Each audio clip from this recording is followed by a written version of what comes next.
It's time for the Your Personal Bank Show with Ferenc. In an era of chaos, confusion, and craziness, Ferenc is a voice for common sense. As a financial literacy educator, speaker, and entrepreneur, Ferenc cuts through the noise to help us understand how current events affect our money, economy, and our freedom. Now, here's Ferenc. Welcome to the Your Personal Bank Show. This is Ferenc. You can contact me at yourpersonalbank.com. And yes, you will get a hold of me if you reach out. Again, it's yourpersonalbank.com. So recently, the Congress passed a $1.2 trillion spending package. Of course, they passed it at 3:30 in the morning on a Friday night so that nobody really would pay attention or would be able to read what's in there. But as usual, there's a number of things in this package that are beyond ridiculous from a financial standpoint. Again, we're over $30 trillion in debt. And in this package alone, $850,000 for a gay senior home. There's $15 million in this package to pay for Egyptians' college tuitions. $400K for a gay activist group to teach elementary kids about being trans. $500K for a DEI zoo. Yes, I said that, a DEI zoo. It goes on and on. There's $300 to $500 million to Ukraine. It just goes, it's beyond the pale. It's like these people don't care at all. And part of the problem is, they don't care about the country. They only care about themselves. Here's another good example of there's $10 million in this package for Republican Senator Lisa Murkowski. She's a rhino, of course, to establish a leaders archive. Now, frankly, it's probably going to be a museum honoring herself and Alaskan politicians like herself and her father. Why does that have to be in our spending package when, again, we have over $30 trillion in debt? These people are beyond clowns. There's no fiscal responsibility at all. Here's another one. Elise Stefanik. She's a Republican, nominally, a rhino. She votes with Democrats quite often, but happens to be very proud of her yes vote on the omnibus package because she received $2.7 million to allow mRNA into our food. But she got $2.7 million for a water district expansion program in her district. So she got her money for her district. Obviously, there's lobbying money, campaign contributions, etc. that are going to her. Otherwise, why in the world would she do this? mRNA vaccine can be put into our food system thanks to this omnibus package that the Republicans promised they would not do. But, of course, they're really not Republicans, the rhinos.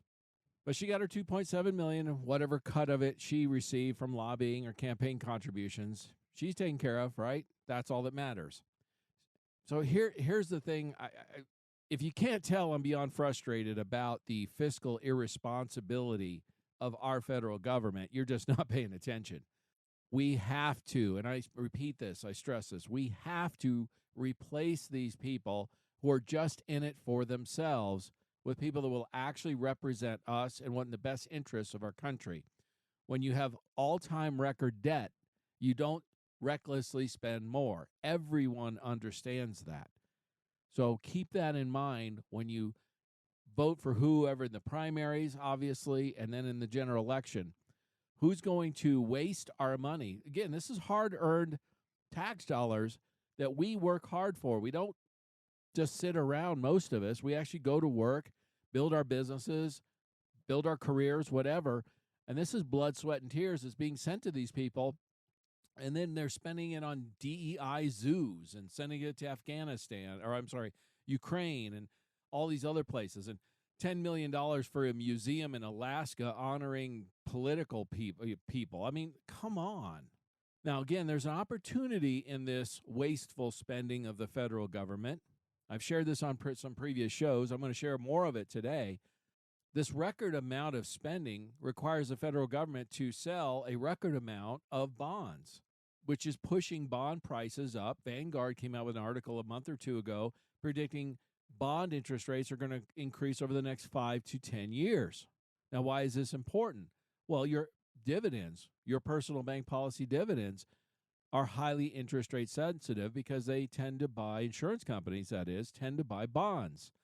Most individual investors don't have the financial savvy or the volume. You need large to buy a bond. It's typically you need 100,000 liquid plus per bond. It's recommended. Most people can't do that, but you can take advantage of that by purchasing a policy that earns dividends that'll likely be increasing as Vanguard states for the next 5 to 10 years. The reality is they're going to increase or be on the higher end of the spectrum, if you will, as long as the federal government keeps spending more than it receives. And I see no sign of that by either party to slow that down at all. All the Democrats vote for more spending, almost to a person, literally to a person, and about half the Republicans, in name only, they're rhinos, do the same. Now, this is important to understand. So, again, if you want to learn how to take advantage of this and have an increasing dividend, insured and guaranteed tax-free, contact me at yourpersonalbank.com. I'll share with you how you can do that. Take advantage of this reckless spending that our federal government is doing. But here's another key point that I think from an economic standpoint that people really need to understand. This is from an economist, and I thought this was very good. He points it out, he calls it the cycle of a market crash.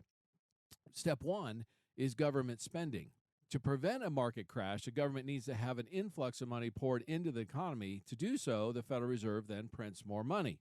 When the Fed prints more money, printing more money artificially puts downward pressure on the bonds in the short term, but then the third step, it creates inflation. We're seeing some of that. I'm going to discuss more about inflation here, some things you've not heard, so it should be interesting and eye-opening. The money printed by the Federal Reserve increases inflation in the longer term, which is what we are starting to see. This pushes bond yields up, and due to inflation, upward pressure is now put on bonds. Again, they're selling a record amount of bonds in basic economics 101. But, supply and demand. When you have a lot of supply, you have to sweeten the pot to get the buyers to buy it, right? To sweeten the pot for a bond sale, for the government to sell the bonds, they have to offer a higher interest rate to the bond sellers, the bond buyers, so that they'll then buy the bonds because they're getting a higher interest rate. Well, this then puts the inflation and upward pressure on bonds. This is step 5. The market crashes. I believe we're clearly in stage 3. Inflation is here, likely here to stay for a while because, again, the excess government spending, based on what they've passed, we're looking at about $2.5 trillion of deficit spending in this fiscal year, 2024. What does that mean? It means that the government is spending about $2.5 trillion more than it's receiving. Now, those are estimates, of course. At the latter part of this year, we'll get the actual numbers, but that's where it's estimated. All that extra spending is money flowing into the system, the Fed printing these extra dollars, and for more dollars chasing goods and services, which is pushing inflation, which will also push bond yields up because, again, of all this excess bond selling. As large institutional investors start to see a higher and higher return, these are institutional investors like sovereign wealth funds and pension funds and insurance companies, those kinds of folks. As they see a higher return on bonds, which are relatively safe, certainly compared to stocks, they're going to put more and more of their portfolio, the big money players into bonds and less into the stocks. That'll have a negative effect overall on the stock market. And that's step 5 of the market crash. So, again, we've seen bond yields go up. We've seen the 30-year bond hit as high as 5%. It's in the 4s now. As that pressure continues, you'll see more and more money move to the bond market. Again, there's an opportunity here. You can take advantage of it with the dividends, your personal bank dividends, and expect a higher return on your monies. That's exciting for what we do, but it's not good for the economy. And it's certainly not good for the future of the stock market. Just want to give you a heads up. You need to be aware of this. So, again, we're in stage 3, clearly. We've seen some of stage 4. Next step is stage 5, as this economist states, which is the market crash. What will cause it? Hard to say. It's impossible to predict. There'll be some triggering event that will then cause people to start selling, and then that will cascade. But, again, the overall bigger picture is, again, higher interest rates, higher bonds. That's what leads to this. Finished stating here, he goes, when you continually increase spending without addressing the underlying problem of the budget deficit, Transitory inflation is not the issue. A recession is. And so this kick the bucket mentality, kicking the can down the road, they've been doing this for decades. That's why we're building up all this debt. You've probably heard where our government is adding about $1 trillion of debt every 100 days. Folks, that is completely unsustainable. I don't know when the triggering event is going to occur. It could be in a matter of months, it could be years, don't know, but it will occur. And like this last thought was, this economist states, this perpetuates a vicious cycle of debt accumulation. Of course, harms a country's credit rating. We've already seen some of that. Increases borrowing costs and undermines the confidence of the government's financial management. We're seeing all those things happen as we speak. So again, my point is simple. There's opportunities to take advantage of the federal government's mismanagement of spending, their fiscal recklessness, if you will. You can take advantage of it, getting higher dividends that are high, based on bond returns, which likely, again, like Vanguard stated, are likely to increase in the next 5 to 10 years. And of course, reality is they're going to continue to be on the pressure higher. Bond interest rates will be higher, therefore dividends will be higher as long as the federal government keeps spending more than it brings in. And at this point, there's just no end in sight. And here's the last thought I'm going to share on this, and I'll move on to some other topics. From a personal standpoint, the business that I'm in, higher dividends means I'll have more clients, guaranteed, safe money as things get more precarious financially. As the stock market starts to struggle, those things are going to happen. It's not a prediction of if, it's a prediction of when. It will happen. We just don't know when. It's better for me from a business standpoint, from a personal business standpoint. It just frustrates me because it's bad for the country and it's bad for the average American. And I hate to see that because I love this country. It may not be popular to say, but let's face it, I do, and I can't get away from that. And I hate to see people hurting. I can help you. I can help you navigate this economic storm that we are going into. There's a storm coming. I know I've been saying this for a while, but it is coming. It's hard to fathom that. It'd be foolish to admit otherwise. I can help you with that. Contact me at yourpersonalbank.com. Stay tuned in the next segments. I got some things to share with you about inflation you've probably not heard, so you'll want to hear this. Stay tuned for more common sense from Ferenc. For more information, contact Ferenc at 866-268-4422 or yourpersonalbank.com. That's 866-268-4422.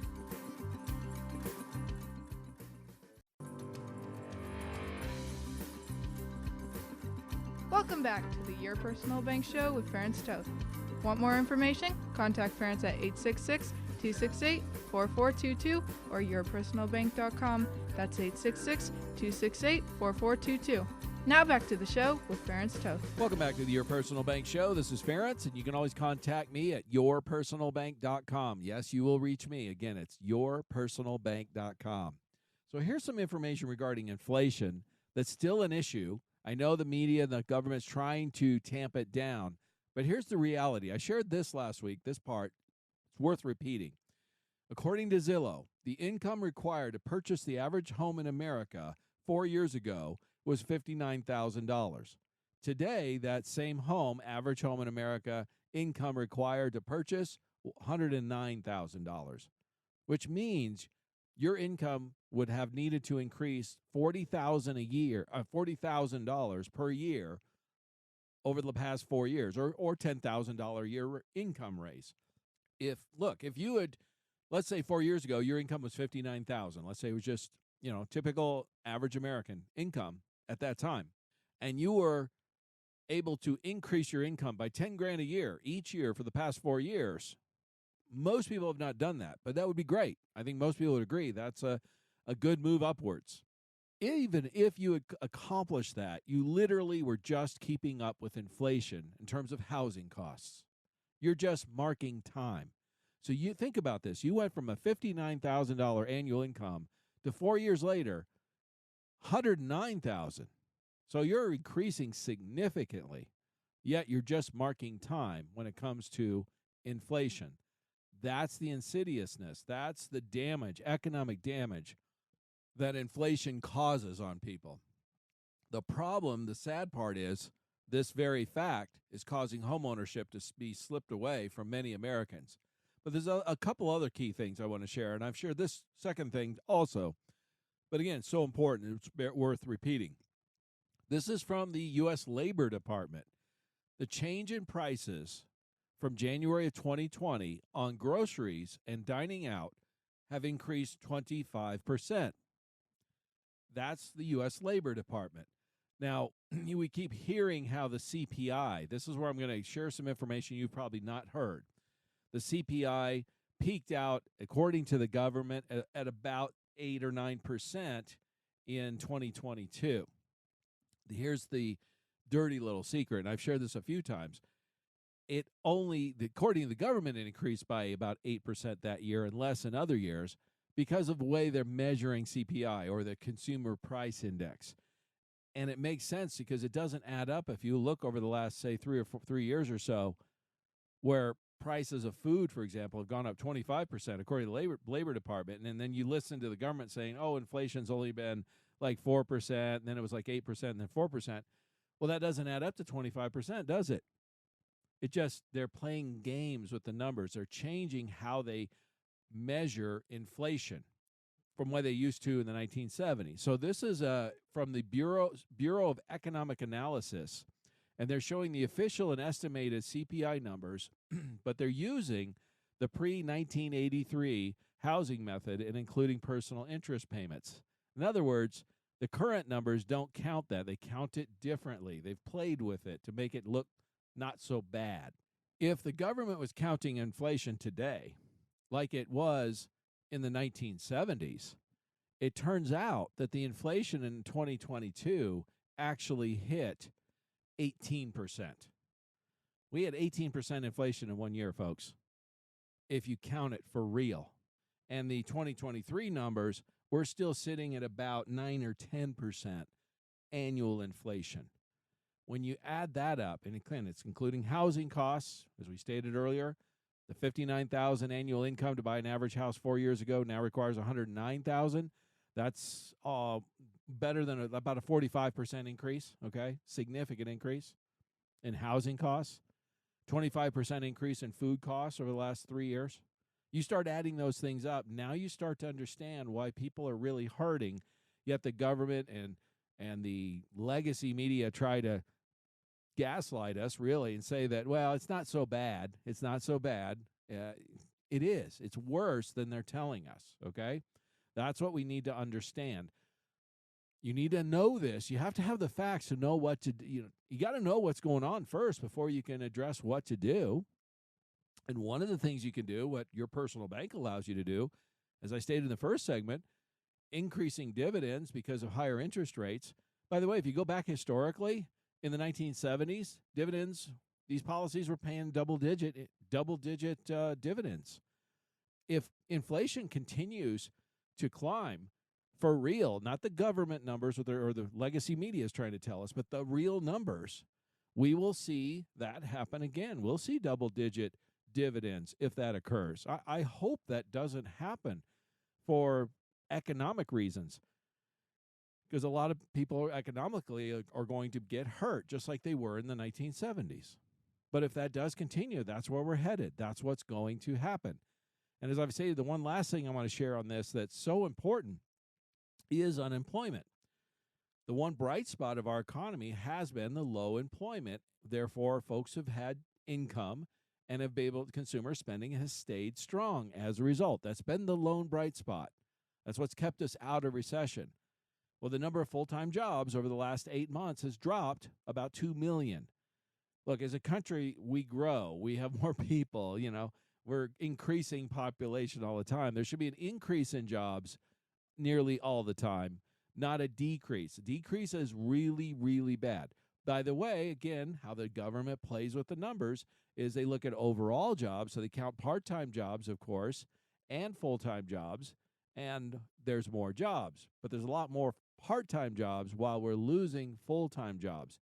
Folks, there's no way, no matter how you cut it, that is bad news economically, all right? There's just no two ways about it.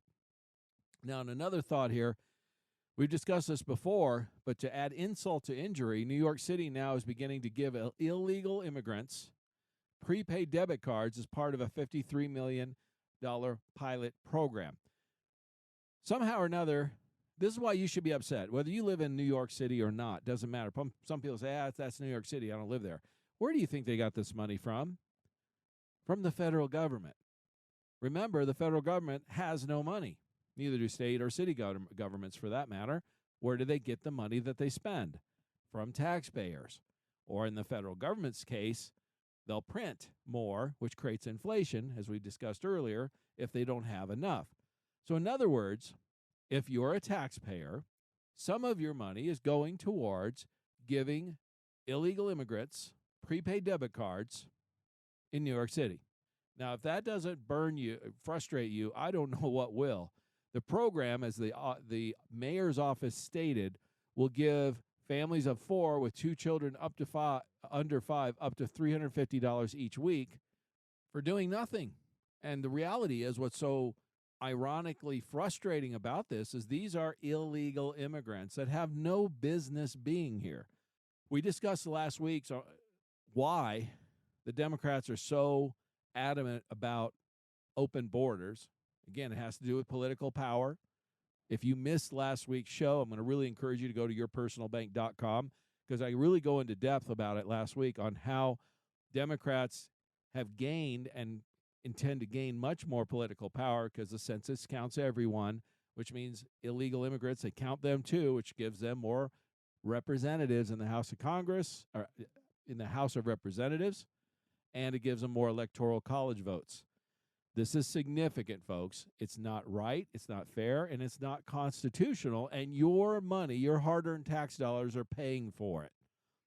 Also, to give you an idea how badly the Democrats are in favor of open borders, how badly they want to maintain and continue to have political power, is all Senate Democrats voted against borrowing taxpayer funds to fly illegal immigrants to U.S. towns.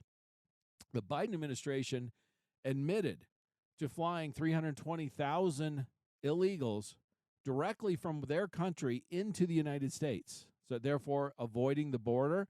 They were doing it, they stated, partly because they wanted to reduce the total numbers of border crossings that were getting reported. And they even admitted also that was a security risk because these are unvetted people. They have no idea who they are. They're just flying them in. And guess who's paying for all of this? The U.S. taxpayer, you and I. We are paying for illegal immigrants and flying them into our country. When has our government ever paid for a flight for you or I? I've never seen it. It's indefensible. Secretly flying illegal aliens from other countries directly into the United States, is illegal, unethical, and we're paying for it. To add insult to injury even further, this went viral. Apparently there was a Venezuelan illegal immigrant that was sharing on how to squat on empty homes and giving away takeover secrets. And as they stated, you can't stop it. So not only are our taxpayer dollars paying for these people to come in or allowing them in, and then once they're in, we're paying for food, clothing, housing, whatever, they're now stealing homes that are vacant and then making it extremely difficult for those people who own them to evict them. This has got to get people up in arms. It just got to. I don't know what else we can do to get people to wake up and realize this stuff is not right, cannot be allowed, cannot be continued, and needs to be stopped. These illegals, they broke the law coming here. They're criminals. They need to be deported and are not allowed to return. It's just that simple. I don't know how more direct I could make it.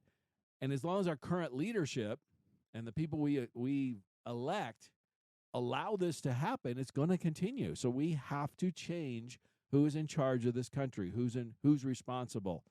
I can't state that enough. If we want to see things change and get better, get back to better, we've got to change who's up there in charge, who's in power. We just have to do it. And again, I hope and pray that there's enough people to do that have woken up.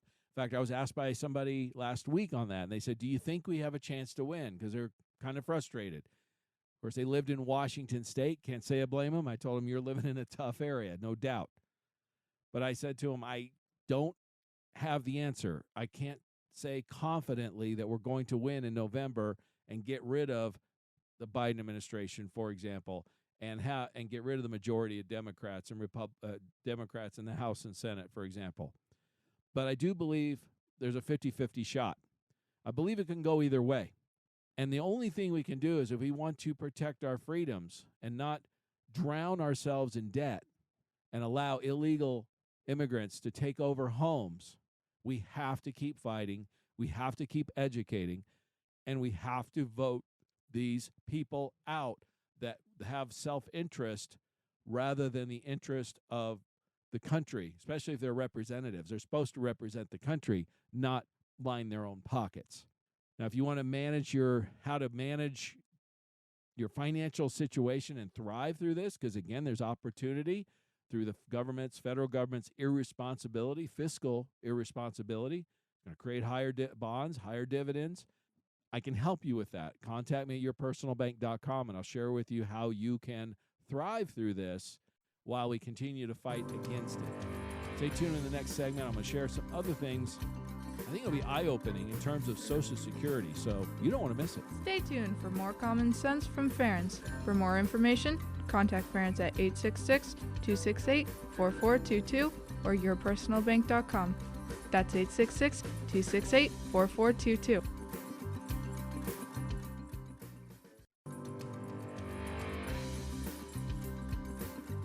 Welcome back to the Your Personal Bank Show with Ferenc Toth. Want more information? Contact Ferenc at 866-268-4422 or yourpersonalbank.com. That's 866-268-4422. Now back to the show with Ferenc Toth. Welcome back to the Your Personal Bank Show. This is Ferenc, and you can, of course, contact me at yourpersonalbank.com. Again, you will reach me. It's yourpersonalbank.com. So here's a little bit of a history lesson regarding Social Security that I think a lot of people have forgotten or don't realize, and this is going to apply to the student loan forgiveness that's going along today and some other issues. But here's the thing to understand. The bottom line is Franklin Roosevelt, a Democrat, introduced the Social Security program. And his promises, he wrote, these were in writing. And the promises of that were that participation in the program would be completely voluntary. Of course, it's not voluntary anymore, hasn't been for a long time.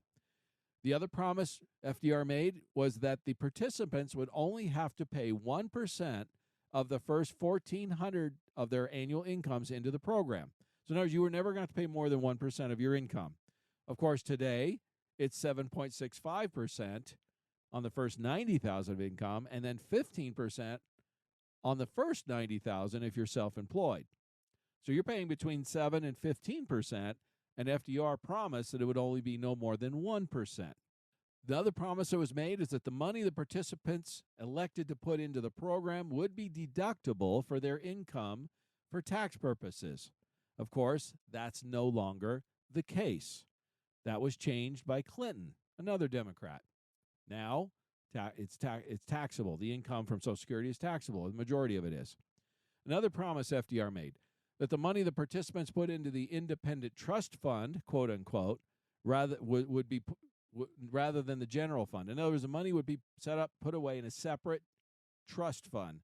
It would not be part of the general fund, and therefore would not be used to fund anything else, no other government programs. Of course, Johnson, the money, another Democrat, the money was moved to the general fund and spent. So there is no trust fund monies per se. Here's another promise that FDR made, that the annuity payments to the retirees would never be taxed as income.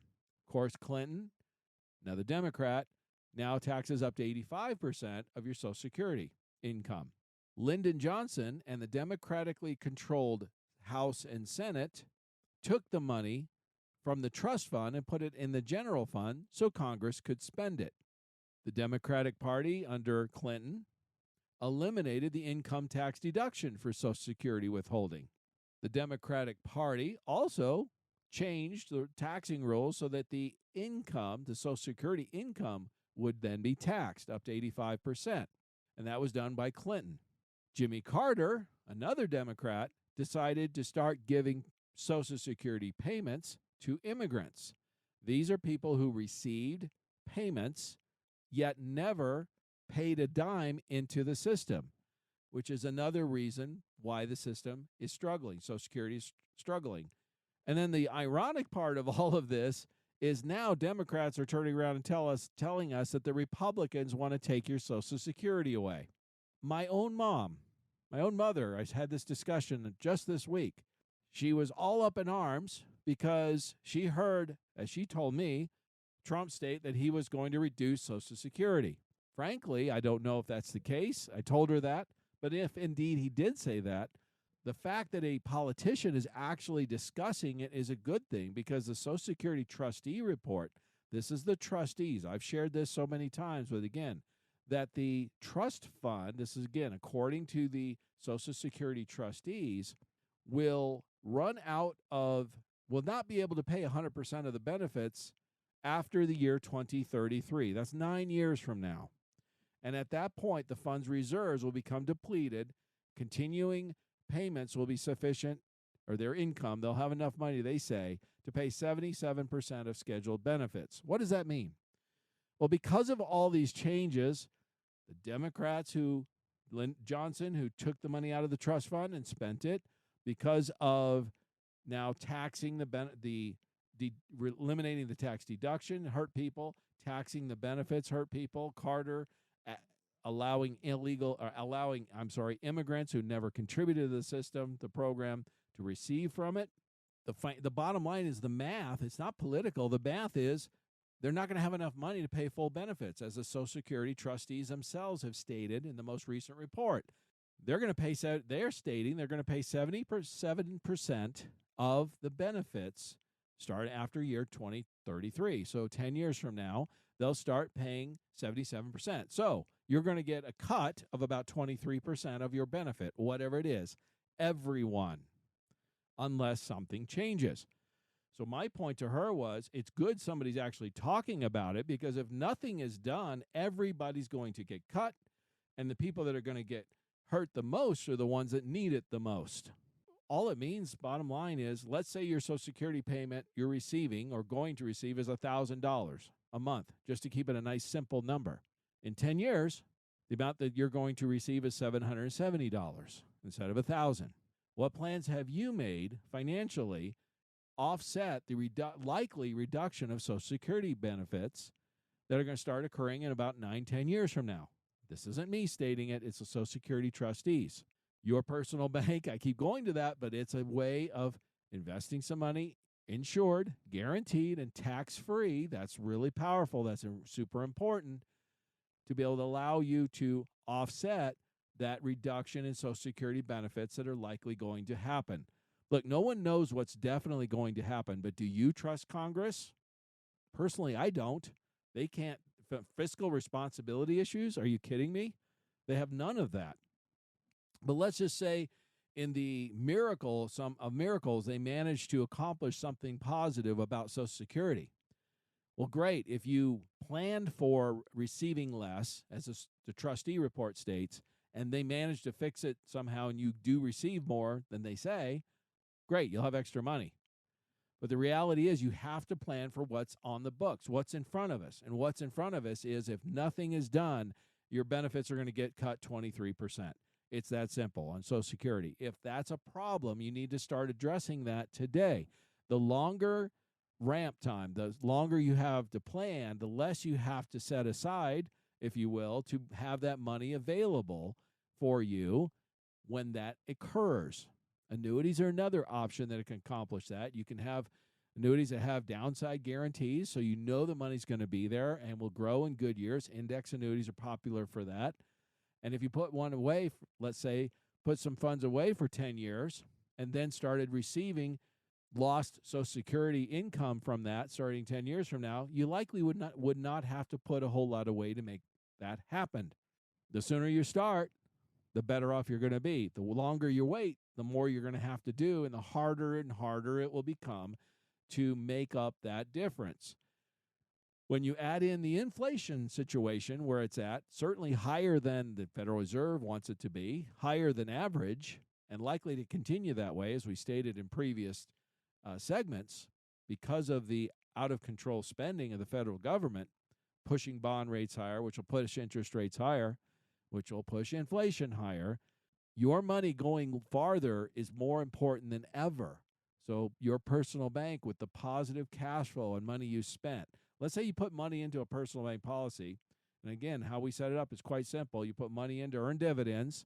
We're expecting increasing dividends over the next 5 to 10 years. That means you'll have more and more returns. That's a good thing. Insured, guaranteed, tax-free. Then when you access it, typically through a bank line of credit, as long as you're getting as much in dividends as you get charged interest, which is typically the case, if there's a difference, in other words, if you're earning more in dividends or you're getting charged in interest, when you borrow against it, you get to keep the difference.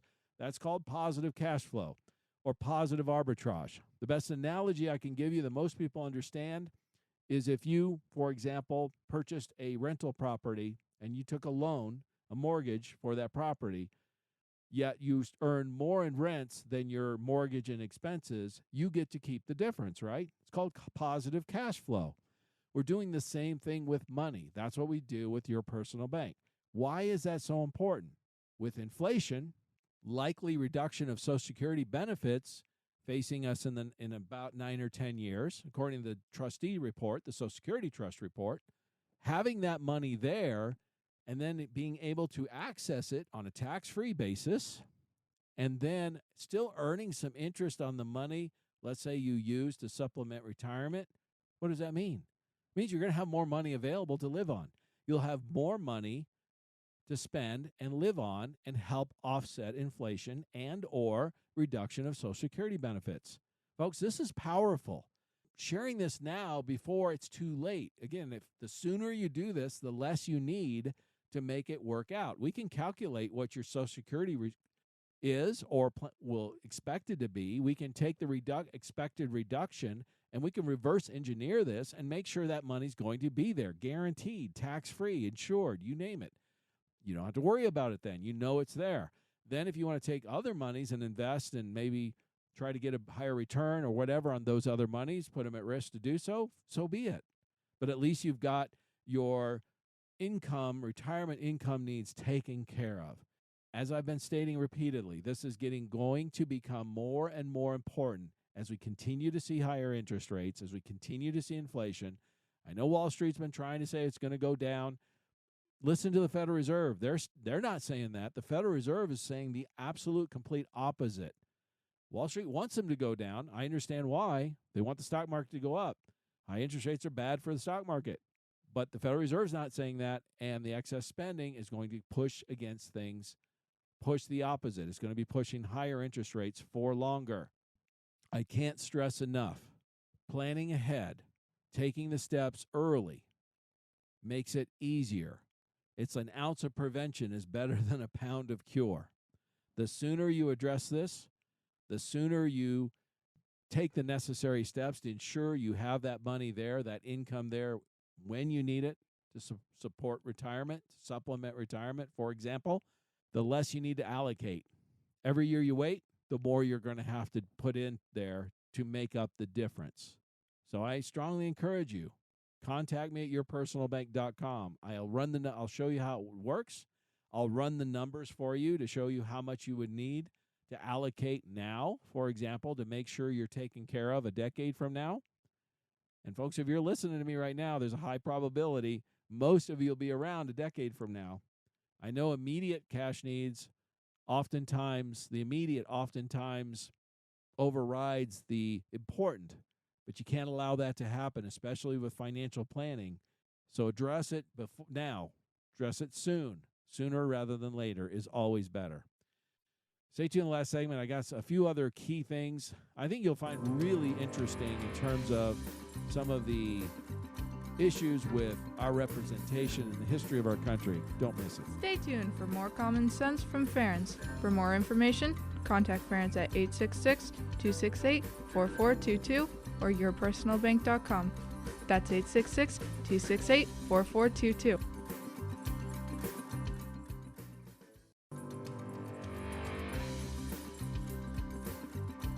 Welcome back to the Your Personal Bank Show with Ferenc. Want more information? Contact Ferenc at 866-268-4422 or yourpersonalbank.com. That's 866-268-4422. Now back to the show with Ferenc. Welcome back to Your Personal Bank Show. This is Ferenc, and you can contact me at yourpersonalbank.com. And yes, if you do so, you'll get a hold of me, yourpersonalbank.com.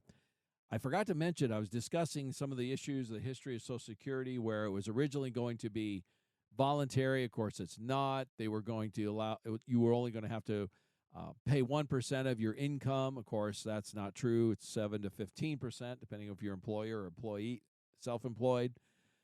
That the deduction, your Social Security deductions on your paycheck would have been a tax deduction. Of course, that's changed. How the Social Security income was going to be tax-free. Of course, that's changed. Majority is taxed now. How the money was going to be put into a trust fund rather than the general fund, so it couldn't be spent by Congress on other things. Of course, they changed that and spent it. Why am I bringing all this up? Well, we have this college forgiveness going on, and it's pretty much. I mean, the U.S. Supreme Court. The Biden administration lost in court, and they told them they couldn't do it. But they've been going around, kind of skirting it and making changes and forgiving student loan debt for tens of thousands of borrowers. And like I said, legal experts are even saying it's probably not. It's pushing the limits of his executive authority. It's probably not constitutional. The reality is he's forgiven over like $140 million of student loan debt. It's nothing more than an effort to buy. It's a political move to try to buy votes. There's no other two ways about it. It's despicable. It's blatant political maneuvering. It's fiscally irresponsible on every level. You take the history of Social Security, as I shared earlier. You trusted the government. You trusted politicians. We did as American people, and look what they did. They've screwed it up totally. Why do you think student loan debt, do you think we should have them involved with that at all? Same thing. And I love this quote by Ben Carson. He said, "We've been conditioned to think that only politicians can solve our problems. But at some point, maybe we will wake up and recognize that it was the politicians who created our problems." That is so powerful. Politicians are famous in government for creating a problem and then being the one to try to offer the solution. We just need to say, no, thank you. Stay away. Stay out of our lives. Get out. Stop being involved. We don't need you involved in our lives. You don't know us. You don't understand us. You're not here to benefit us. You're here to benefit yourself. Stay out of our lives. That's that needs to be the message that we send to Washington. Do your job and stay out of our lives. Do the constitutional things you're supposed to do, like protect the country, protect the border, stuff like that. Address commerce and whatnot, constitutional things. And other than that, just stay out of our lives. Stop bugging us. Stop trying to come in and writing in and trying to say, oh, we'll fix this or do that. That's the worst thing. The thing I hate all the time is you'll hear a politician say, we're here to do something. No, you're not. No, you're not. You're there to do a few constitutional things, and otherwise just stay out of our lives. Stop interfering. That's the best thing you can do. We would love you for that and reelect you. Of course, most of them don't do that. That's why term limits are so powerful. Here's some things that I think you'll find, powerful. So this was from our 20th president, James Garfield. He's not one of the more well-known ones, of course, but here's something he shared, and I thought this was so enlightening. He said, now more than ever, people are responsible for the character of their Congress. If that body be ignorant, reckless, and corrupt, it is because the people tolerate ignorance, recklessness, and corruption. If it be intelligent, brave, and pure, it is because the people demand these high qualities to represent them in the national legislature. Wow, are those powerful words, and wow, do they apply to today. It's interesting how, like Mark Twain always said, history doesn't repeat itself, but it does rhyme. That's partly why I'm such a fan of history, because you can learn so much from it. So this was a time well over 100 years ago. He shared this, but isn't this so powerful that Congress is really a reflection of the people, And do we want an ignorant, reckless, and corrupt Congress? Or do we want one that's intelligent, brave, and pure? I love that. We need to find representatives that are uncorruptible, ones that are patriots and want to represent our people, represent the American people, who want to stop this endless spending, who want to stop these endless wars, and want to stop this endless open borders, have security, safety, those kinds of things that are important to the average American, and not just line their pockets. And here, let me share with you another thing from a little bit of a historical standpoint, but again, I think is so powerful. In the Constitution, Article 1, Section 8, very simple to read. The Congress shall have power to lay and collect taxes, to pay the debts, and provide for the common defense and general welfare of the United States. Now think about that a minute. Is sending money to all this foreign aid, is this for the general welfare of the United States? Maybe in some cases, but in a lot of it, no. NGOs, non-governmental associations, to facilitate open borders, illegal immigration, paying for their food, clothing, housing, sanctuary cities, all of that stuff. Is that for the general welfare of the United States? Is sending money to Ukraine, which is well known as being one of the most corrupt countries in the world, against a foe, Russia, who is a nuclear power, fomenting and supporting war, which is detrimental to that country and potentially to us, is that for the general welfare of the United States? Is paying for a museum, $10 million in Alaska, basically your vanity, is that for the general welfare of the United States? I could go on and on and on. Again, what type of representatives are we going to have? What type of representatives are we going to allow? Are we going to allow ignorant, reckless, and corrupt representatives? Are we going to demand intelligent, brave, and pure representatives, as President James Garfield stated? The decision is up to us. It's a decision we need to make, and a thought process we need to have when we choose who we support. What do they stand for? Instead of just looking at them like tribes because they have a D or R in front of their name or whatever. What do they stand for? What are their policies? For me, the big three, and I think for most people, it's endless wars, it's inflation, and it's open borders. All three are very important. I'm not sure which one's the most important at any given time, but all three extremely important. How did if this person's running for re-election in particular, how did this person vote on those three issues? Did they support open borders? Did they support deficit spending? Did they support the war in Afghanistan, or the war in Ukraine, or those kinds of things, which have been proven to be extremely detrimental? I've shared this before, but there's other places you can go, but I find a good one is called libertyscore.conservativereview.com. Again, that's libertyscore.conservativereview.com. It has a big map. You can go to your map, and you can click on it, and you can look up and see how each of the representatives, federal representatives, the senators and reps, how they voted on various issues in terms of whether they benefited the American people or more of themselves. And they give them a grade, A through F. There's a few out there have Liberty scores of 100s. Those are people that my representative, David Schweikert, for example, has a score of 88. Not bad. I mean, it's actually pretty good. I wish it was a little higher, but it's good. He's representing our interests majority of the time. Is your representative doing that? And if not, what are you doing to support somebody else that you're not going to change their minds? I'm sorry. I think we're well beyond that point. Again, the Democrats vote to a person almost every time for various like spending measures, war measures, open borders. So pretty much you can say if it's Democrat, they're probably against those three things. Unless if you're for war and you're for inflation and spending, and you like open borders and having illegal immigrants just come across the border, then vote that way. But the reality is the vast majority of Americans don't. And we need to start voting our issues, not the personality and not the letter in front of their name. What do they actually represent?